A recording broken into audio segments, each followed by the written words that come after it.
GangRadio.com.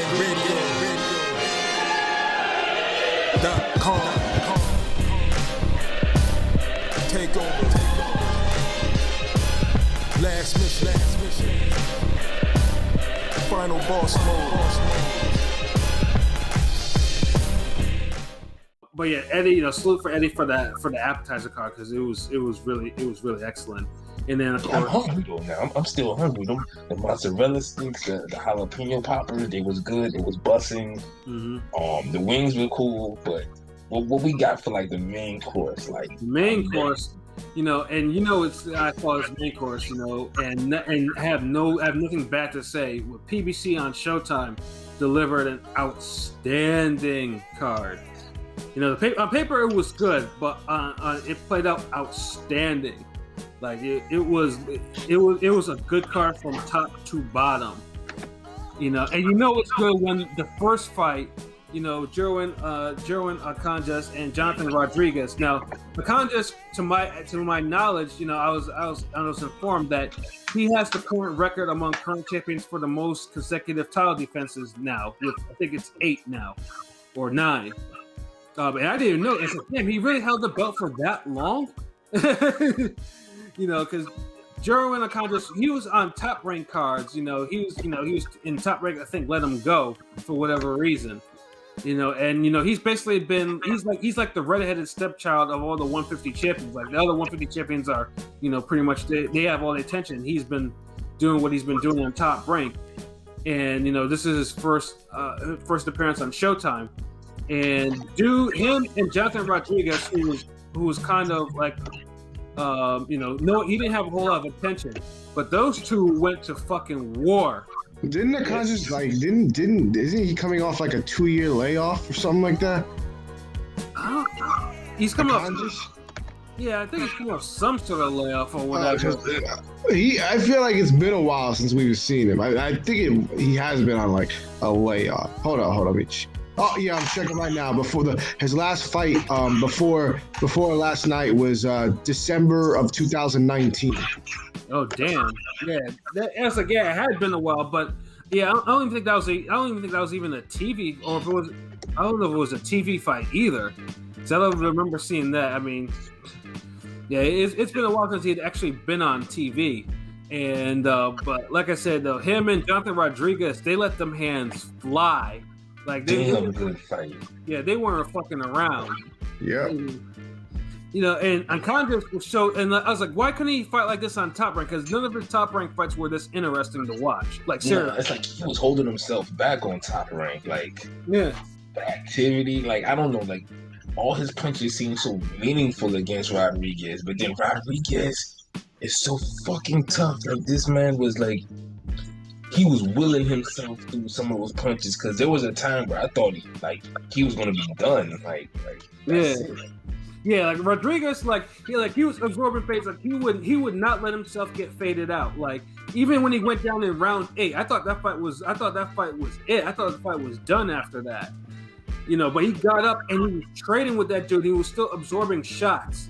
It was just like, yo, and he was shaking too. Like, I think the referee, did a good job in really monitoring to make sure he was actually engaged in the fight. Because there were some times where I thought he was looking a little bit too shaky, But Ennis was also getting hit a lot too. And for a guy who's supposed to be champion, like a veteran champion, like. I thought Akanji looked kind of shaky, honestly. And I told LB, he didn't agree, but I thought he looked very shaky. Nah, because I don't agree with your word. Like, shaky means, when you say shaky sounds shaky. Like a nigga who's getting hit and he's wobbling and he's shaky. Like, he doesn't look like... Yeah, that was Rodriguez, not Akanji. Yeah, like, Akanji was looking... I said he was, like... I disagree with him looking shaky. I think he was more hittable. Like he was looking. I think he was way too hittable. I thought that at times he was getting pressured with success, and I felt like he wasn't as accurate. He hit him with so many behind the head shots. Like I don't know, it was just I wasn't all that. Like he was definitely hitting hard. He definitely was bringing it. The jab was there, but like just at spurts, I just was like, I don't know. Yeah, and then official scorecard boxing science said that he heard that Akanji had some kind of leg injury from his Filipino sources. So I mean, I mean, that would explain some things, if, because maybe he couldn't get out of the way from some of the shots he was getting hit with, But he was eating some real shots to his. He was taking like full course fades to his face, like he couldn't get enough of it. So I mean, kind of just. I mean, that was like pretty much like the first fight. I was like, okay, this dude, that was really a good, exciting fight for him. Although probably wasn't good overall for him in terms of like what his probably skill level is. So it's just like, but hey, it set the card off right too, and then the score. Damn sure did. Like, man, but I want to see both guys in there again. Like, yeah, like, and the scores too. Like, I didn't have any issue with the 115-112 score for a contest, but I didn't think I really saw a 116-111 was kind of. Hell no, especially not that 117. Yeah, no, those were some bad scores. That 117-111 was pretty bad score. Well, it was 110. It was 110. Yeah, I was just like, that there was no way. Yeah, Congress did not look that dominant for those scores to happen. 115-112. His offense was dominant, was good, but like it's a hit and don't get hit game. Like, facts. Congress got hit way too much. I'm too much. Body shots, head shots.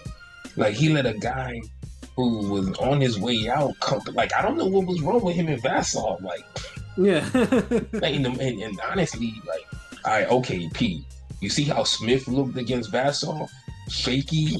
Yes. That's what shaky looks to me. Or off. Okay. Yeah, I get it. Maybe shaky was the wrong word, but he just didn't seem right. Yeah, yeah. He definitely didn't. I think timing. Maybe the injury or and the layoff. The layoff. See, I've been trying to be more understanding now. I just at times he just didn't look sharp. Maybe that's more what I was. Yeah, rusty. Yeah, he didn't look sharp at times. But hey, if at least he got the fight out of the year out of his system. So man, he got his Bradley on. Yeah, like if he wanted to make an impression on the PBC debut, he did. He made a good impression. Like, people were talking about it, like he was buzzing. And especially at 115, it's like, okay, now people's like, we could see him in there with the Chocolatito. We could see him in there with an Estrada, or Aoka, or Sorangasai, or any of the. I mentioned yesterday. I felt like if he fought Rat Boy like he fought yesterday, I felt like Rat Boy probably could have put a hurting on him. But probably. Yeah, there's no question about that. There's absolutely all that. But yeah, it definitely set the tone for the next fight in terms of fighters that we thought were getting hit too much. That's a theme for PBC. PBC can't give you a good card unless everybody gets hit too much. Yeah, facts. Because they put these damn rusty ass cards together. Like, well, this person ain't fighting in 17 months. This guy in 14 months. Hold on, wait. We due for a good card. Put them all on the. Yeah, but now in the co-main we had Imantas Stanionis facing veteran Thomas Delorme. Obviously Thomas Delorme. It's funny too. Is like they say Thomas Delorme is 1. He's 31 in age. I was like, dang, I thought he would be older than that because Delorme's been around for a good minute. Dude was fighting like he was 21. Yeah. Yeah. I mean, it also didn't help that it also helped him that Stanionis was so slow. Like, I felt like I was watching the fight in slow motion. Nah, he wasn't slow. He wasn't doing enough. Yeah, like I think his timing, his speed was decent if he would have just used it. Like, I don't know. He looked kind of slow to me. Slow in a way where he wasn't cutting off the ring, so he looked slow. But as far as punching, he was able to land on dude. Yeah, at some point, yeah, because Delorme though was Delorme had got his footwork on. Like, he wasn't like ringing around the rosy, but he was using educated footwork. Like, he was landing some combinations. Like, honestly, I thought Stanionis was dropping rounds like crazy. Like, that was the best I've seen him look in a while. Delorme? Even though Ever. yeah, I mean, really. I mean, since bro, I can remember shit. Yeah, that's the best thing. That's what I'm saying. Like Delorme looked like if you didn't know Delorme fought all those people before you just for the first time, you would think he was the hot prospect that was, that should be fighting Crawford and Spence. Right. If you just change it, if you go on that channel, be like, God damn, like, dude, left double jabs, right hands, hooks, clean up left hooks, pivots, circle, lateral movement, uppercut, everything. Like, yeah, he made Stanios look so basic. And then the other thing with Stanios does, Stanios has a tank on him, and he had pressure. Like people on Twitter, people were comparing him to either Ruslan or Triple G. And Ruslan's probably the more accurate. I think they're both.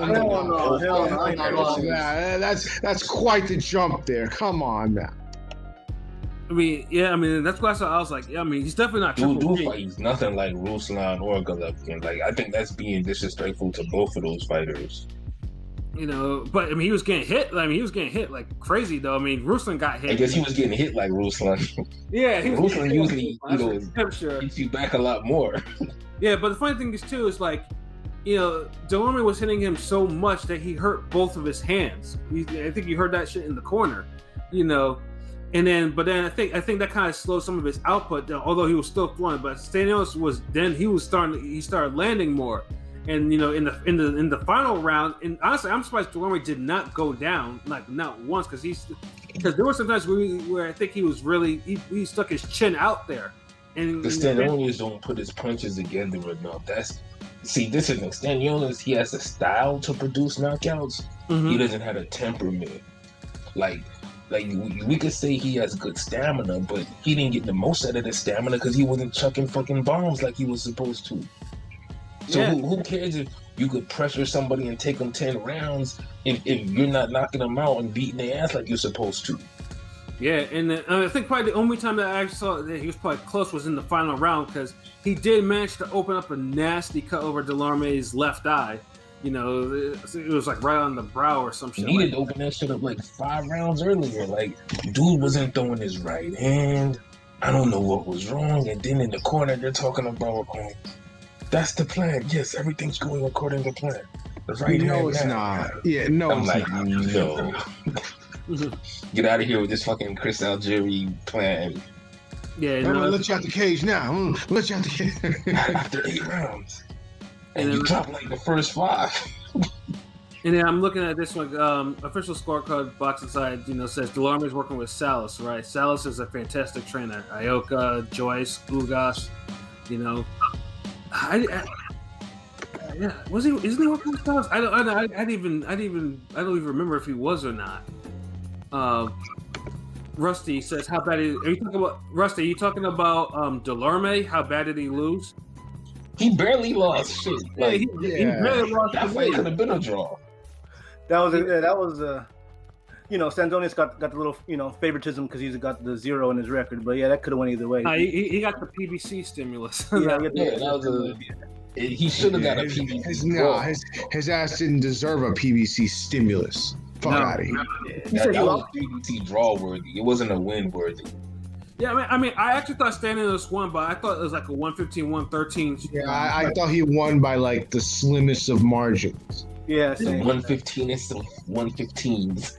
Yeah, no, but the other judges had it 116, 112, which is pushing it, and then the 117, 111, which was not. That's a whole get the fuck out of here. Yeah, so that's definitely. That's definitely not. Okay, Rusty's seen it too. Okay, yeah, that was the best Delorme I swear I've seen ever in his whole fucking career. Delorme. The only time he had a better start than that is maybe in the Crawford fight, where he was outboxing Crawford. He was making Crawford look bad, actually. Yeah, for too long, matter of fact. And then of course, really tested Ugas too, and like I said before, he's the reason why I don't take Ugas too seriously as WBA welterweight champion just yet. I can't. Because and then he was giving Jesse Vargas all he could handle. Yeah, You know, so yeah, Delorme's been around for a good minute. He's still good at chess though. But yeah, I mean, if PBC, if they want to want to keep him there, They need to get him a win though. Like this fight needed to be a draw. Like yeah, who you gonna? It's like now y'all Devin Alexandering him now. Like, like if you want to use him to be a credible opponent, you got to match him up against him, get him some wins. You know? or you gotta use the PBC draws more. I guess more accurately. Like this was the perfect situation. Like I don't want to say more because then these niggas start making every fight a draw. Facts. I wanted to pull out another article. Like, hold on, wait. The draw is the new robbery part 2.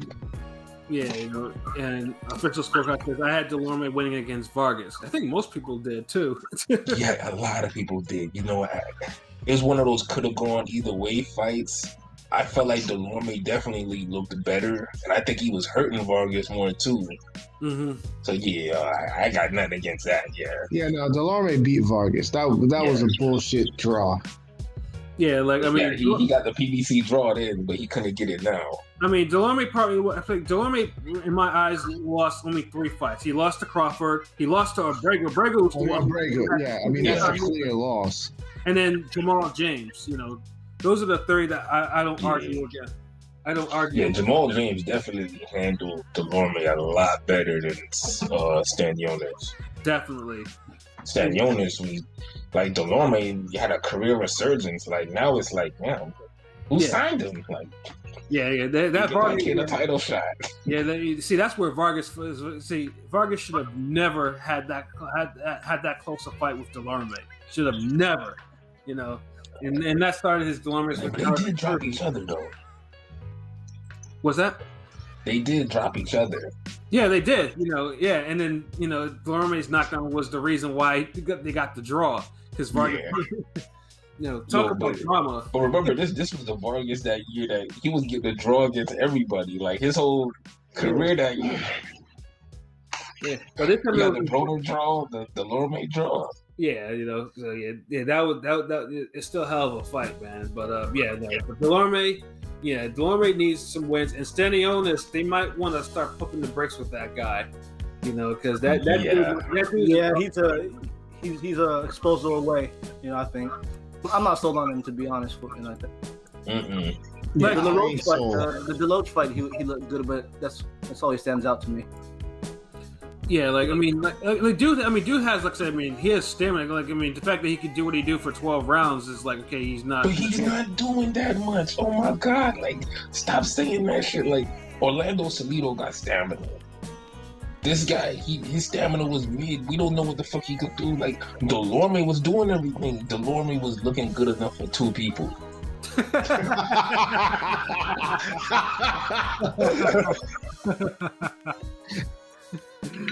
That's facts too. Stanionis, we were on the edge of our seat waiting for him to throw a fucking right hand that, if you're gonna take that long, you better have a fucking Klitschko right hand.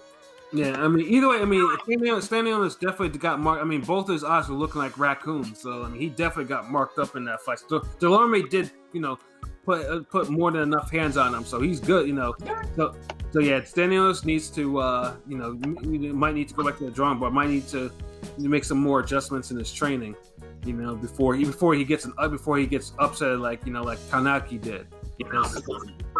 Yeah, because if we're talking about development wise, I can't remember his name, but the guy Brandon Adams beat the other day on Ring City, to me, looked like a better fighter than Stanionis. Yeah, that dude was knocking off type of people out too before he exactly. Yeah, Bohacek, Sergey Bohacek, that's his, he was 18 and he was wrecking dudes. Yeah, but he had a defense problem too, and See, Stanionis got a defense and a work rate and a cut it off the ring. He got a lot more problems. Yeah, he got some problems, and no one can seem to solve them. he got problems. Yeah, so I'm saying, luckily he's only 13 fights in, so he has time to make these changes, but he better make them soon before PBC doesn't need to lose another. No, he's at slow ass 147. Like welterweight, he could take his time. There's no rush. It's not 154, but it's a killer on every corner. Yeah, got that work. I mean, anything like he'll probably he'll get a shot at some gold or regular or silver welterweight title in the future. Let him fight Cheeseman. Yeah. Wasn't this fight? This was a WBA eliminator, which pretty much means it has to be some sort of WBA GameStop belt. Fucking damn electronic boutique belt. Yeah, because I can't see an Ugas Stanionis fight actually being made, for an eliminator. Yeah, no. So I mean, but yeah, either way, it was a good little slugfest. It was entertaining for what it was. So yeah.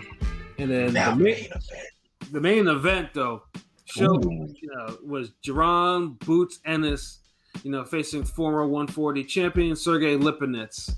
And I think a lot of us actually had, we all had Boots winning the fight, and by knockout, I believe. Wasn't all of us picked knockout, right? In certain rounds. Yeah, I was around off. Yeah, but I think LB got the knockout. Of course. Knockout. Nigga, of course, nigga. I said 7. You got him in 6, right? I said 7. Yeah, I said 6. Nice. Pilot was close. Like he knew what was up. It was still impressive though, but Yeah, because Lipinets. Obviously, I mentioned on the preview podcast, like Lipinets is has been a mixed bag at welterweight. Obviously he's known for the Lamont Peterson Fight of the Year scrap. He puts Peterson in retirement, but then I saw him, struggle with Eric Bonet. And I'm like, it's like, he didn't look good. So he was struggling at 140. Yeah, he was struggling at 140, and he was struggling with Eric Bonet at 147. So it was just like, but Boots and Eric Bonet. Hold on, wait. Disclaimer: Eric Bonet is capable. We're not, shitting on him. It's just if you're a fighter on a certain level, you're not really supposed to struggle or have too difficult a time with Eric Bonet. Right. Surprisingly, Porter did too, but that's another story. Yeah, but Porter stopped him though. Yeah, that also too. He said what he was supposed to do. And remember, this was Spike TV. Like everybody was having trouble.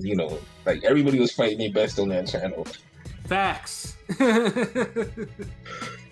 But Boots though treated Lipinets like he was just like a novice sparring partner. Like, good lord, like.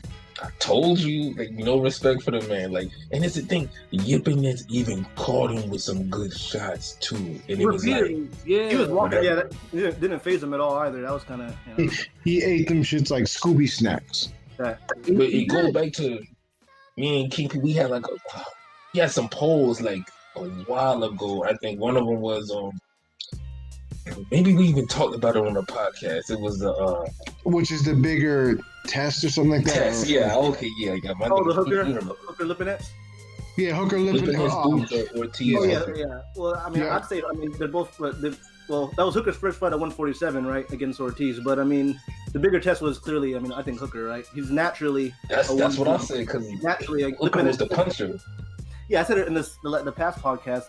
To me, Lipinets is never seen a sniff an actual, 147 belt. He's really a 140 pounder to me.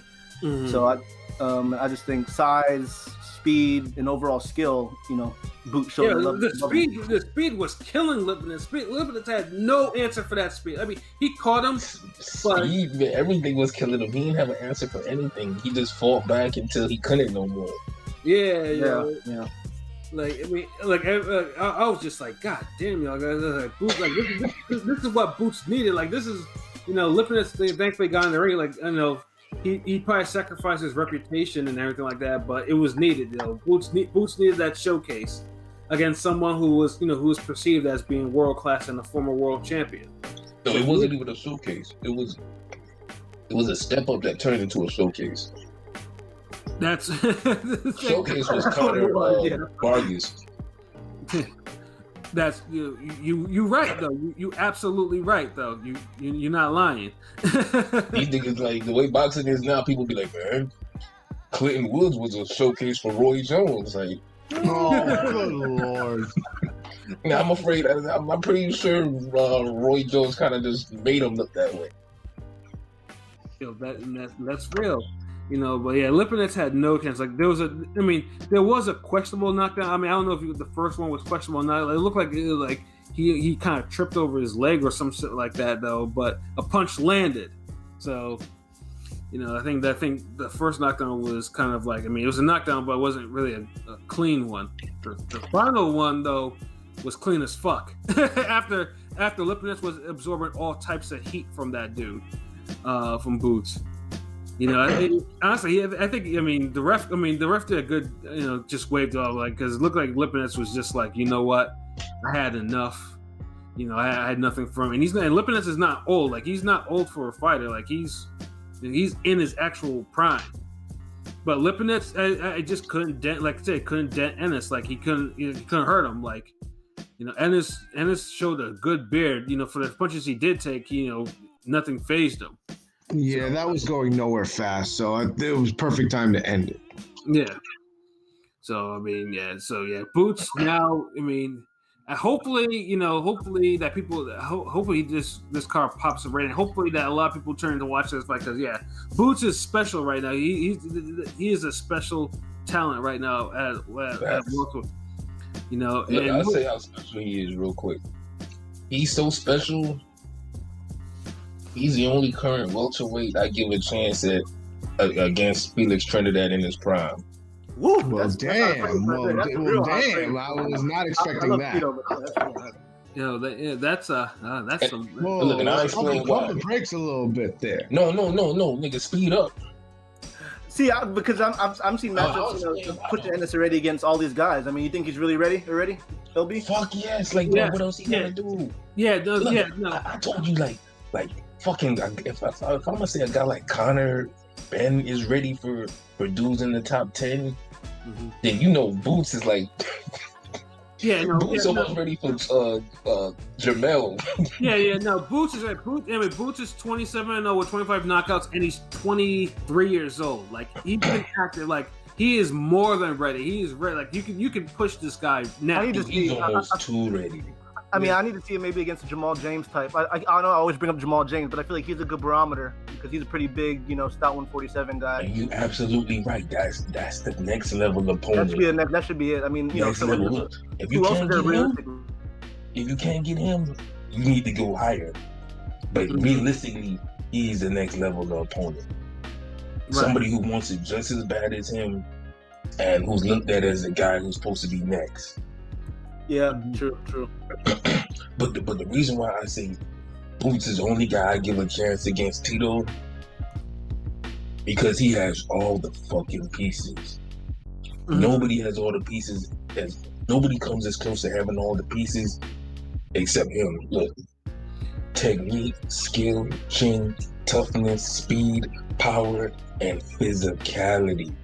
See, I got and height. Any weakness you think, LB? Any? Yeah, I just want to read these comments from Rusty Taylor. He said, "Boots looks so good that I'm disinterested until he fights for a belt." That's a hell of a backhanded compliment. You think about But I can't be mad at that. Look, he's saying that. I'm saying dude could fight Tito, and look. Sometimes you run into people, and it's like they're gonna be they look like they could be the greatest thing ever, and they'll fucking turn out that way. It don't happen often. It happens once every 27 years or some shit, but it's happening now. Yeah, and official scorecard Bucket Science says, he says Boots is very gifted athletically. He's waiting for someone to test his technical skills, and that's also a good point too. Yeah, and not like saying Boots doesn't have any technical skills. That's what I'm saying. Like who at welterweight is really going to test that? The physicality is going to come into play too much. Like that's why I'm already saying that he could fight a guy like Tito, whereas these dudes, look, they don't have the physicality to fight a guy like that. Like if we're looking at Spence as being this big bad dude at welterweight, then fucking look at what we looking at Boots. You remember you got people saying Spence could fight Canelo at 160. Dude's looking like he could fight Canelo at 168. Fact. Rubbish. Oh man, but yeah, no, Boots definitely he showed the fuck out on this card, and on the main event, and I think it was just the icing. It was the perfect main course for what for what it was a hell of a night of boxing, especially for PBC on Showtime. PBC needed a card. PBC hadn't had a real card like that they had the 122 card, earlier this year, but they had some attempts. They had some attempts, and they had some good, but this one was. Like they executed, and this one was perfect. It was perfect. Perfect main event, perfect ending. Mm-hmm. Cherry on top. Yeah, absolutely. You about to say something? No, I'm good. I was tripping in the post fight when he was calling 50 Cent and other rappers old school, and I was like, God damn, I'm feeling old. He's calling 50 Cent old school rapper and shit. Yeah, now you're making me feel old. The fuck. Yeah. I mean, but at least I appreciate that he came out to DMX though. I mean, that's a joint too to come out to. Perfect song. Yeah, so it was. That should have been the official music walkout for everybody this weekend. I understand if you did it. Yeah, but hopefully people will show more respect in the future. Yeah, I mean, remember we got a nigga from Philly, didn't come out with no Kobe shit when he fought. That's true. Kevin Farmer. And I was there. I seen you. I'm like, how you letting JoJo Diaz come up? What you doing, bro? Yeah. Okay. I mean, isn't JoJo from LA? So I mean, that makes sense. But I mean, yeah, but I mean, you just have a vendetta against fucking Kevin Farmer. Nah. I'm just saying though. I mean, you do have a point, but I mean, I have a point too. I think it's an equal one. Come on, bro. Look, most people looking at it. The black guy from Philly would have a Kobe shit on. Right. I'm just saying, okay, yeah, the Mexican American kid from LA has the Kobe jersey on. Okay, yeah. I'm just saying. Yeah, no, I mean that's all. That's yeah. I mean you can't disagree with that. Definitely shout out to PBC for Showtime for the hell of a card. Shout out to Eddie's card. And the top rank card, like I said, say the PBC. Say shout out to the PBC card again, because you be hating. You got to do it twice. Nigga, I said that before. I said it in the intro to this and outro. That's enough. Nah. King P, back me up, man. You know he be going hard at PBC, Nigga, I didn't say anything negative. And today Pat's been nice. He's been a good soldier today. Yeah, so this is about as nice as we'll get him. Yeah, I mean, this is also he's not as rough on PBC Showtime. It's usually PBC Fox that gets his vitriol. Well, for good reason. Showtime is stepping it up. Fox, Showtime is stepping it up this year, kind of a little compared to Fox at least. Goddamn. Yeah, Fox is a. We don't. He gets my blessings. He don't even need it. He just takes them on the Fox one, and I join in on that. Yeah. I tag me. Hold on, this card. Bullshit, nigga. What the fuck? Yeah, but it restored the feelings. Like I said, it made for a great Saturday. Hopefully next Saturday, we get something similar. Going to some preview, especially I think the big card. Hold on. Yo, I'm sorry, my bad. Yo, Pilot, you've been a little silent. I know you had a question from last time. I said you could ask me afterwards. What are you talking about, bro? The Boots question. Oh, the Boots question. No, I'm saying you say he could be any, at 147, he's a favorite against any current 147 guy? Oh, no, I was going to ask you weakness. Do you see any, if you say he's complete, but do you see anything that maybe he needs to, improve on before, facing an elite if you consider anybody elite at 147? Nah, I don't see anything he needs to improve on right now. We won't know until he fights a Jamal James or someone better. I mean, the only thing I have about him is just not to get hit with silly shit. Like Lipinets was hitting him with some silly shit. Like he shouldn't be. Yeah, definitely that. Yeah. I think other than that, his performance was it's you grade that in A against that, no question. Yeah. Yeah, it might be an A+. Yeah, I mean, he got the knockout when it should have, when it happened, when he was supposed to type shit. Like it didn't go any further. Well, nigga, you don't be saying that because he did it in the round you predicted. That's why you probably be saying. No, but if you would have knocked him out in round 8, I would have still felt like he needed to do that shit in round 6. And the way he was beating dude ass, you would feel the same way. Yeah, I mean, Lipinets got a real beating. So I mean, yeah, it'll be dude took a Roy Jones Richard Hall beating in like 6 rounds. Absolutely. Absolutely. Although one of the Roy beatings is like it's like 10 beatings. Like y'all gonna say the poll results real quick, like. So, P, what? Yes. Today's poll results, because you know what I'm saying. Ring Gang, we got the best polls. We got the best polls in the universe. You know that John Blaze. You know what I'm saying. Can't fuck with us there. Hey. But so for our poll today, since both, we got the young gunners, both the young lions at 147, that's been kind of calling out the top dogs. Like we saw Ortiz kind of call out Crawford in a roundabout way, and then even Boots kind of called out Spence in a roundabout way. So Boots was roundabout. Like Ortiz kind of straight called his ass out. No, but it was a straight Ortiz called him out, but it was more like a respectful I don't know. It's like he wasn't saying it with his chest. You know what I'm saying? So, but he was saying it, but not with his chest. I mean, look, he said he wanted the work. Terrence Crawford was basically on some nah, you're not ready for the work, even though you beat my mans. Nah, take the fight, show him you ready. Show him he ain't ready. I feel it. But yeah, yes, Boots was way more roundabout, I'll say that. So, we asked, which of those 2 fights would you rather see? Would you rather see Crawford Ortiz or Spence versus Boots? And it's a close one.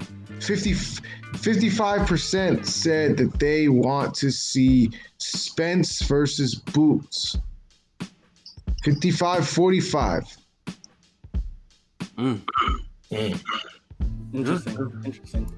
No, I mean, either way, they're both good fights, But I'd rather see Ortiz. Ortiz Crawford. We need somebody at 147 for Bud. Right. My man, technically, Boots is not signed to the PBC platform, so that's the thing. He's not. He fought on Showtime, but he's not signed to Al Heyman. He always fights there, so let's just chalk it up and say he's a punch. He's basically PBC affiliated. Kind of like you had he's kind of like how you had Killer Priest and them that was affiliated with the Wu, but they wasn't actually a part of the Wu, but they was basically affiliated. So he an affiliate. Oh man, I feel you. Yeah, niggas are stupid, yo. But like I said, it was just a really outstanding card, and like I said, hopefully that the Restore films it'll go over to next weekend, where we have another Triller classic